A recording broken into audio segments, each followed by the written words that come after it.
Hey, I'm Chris Mara from Welcome to 1979 with... And I'm Bobbi Giel. I'm the head mastering engineer here at Welcome to 1979. And we got tons of DMs and messages about our last few vinyl videos.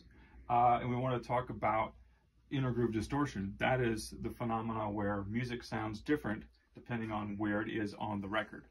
And Bobbi did a test. Why don't you explain to us what you did, and then we'll show you some photos.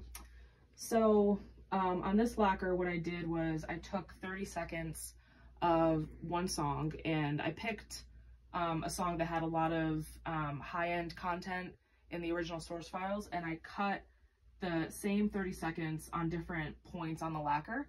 So the first point is right at the beginning of your 12-inch LP. The second spot is about halfway through, and then the third spot is about 0.5 or half an inch from the center of the record. Right, so what we're talking about here is the closer you get to the middle of the record, the worse it sounds, right? The worse it's played back. And we have photos. So like Bobbi said, this is the same music. This is the outside of the record. You see this groove, not very complex.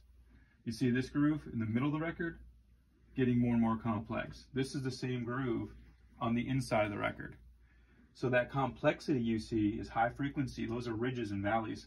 And a turntable cannot play that back accurately. That's where you get distortion.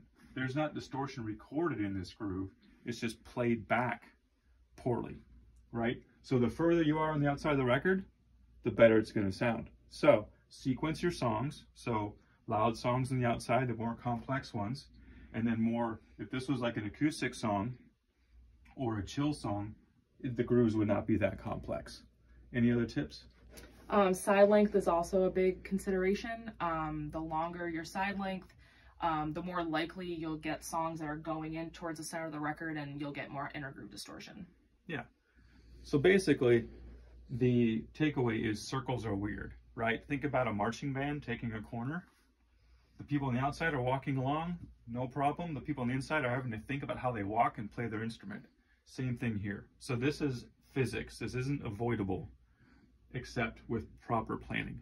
So now you know how to make a good record.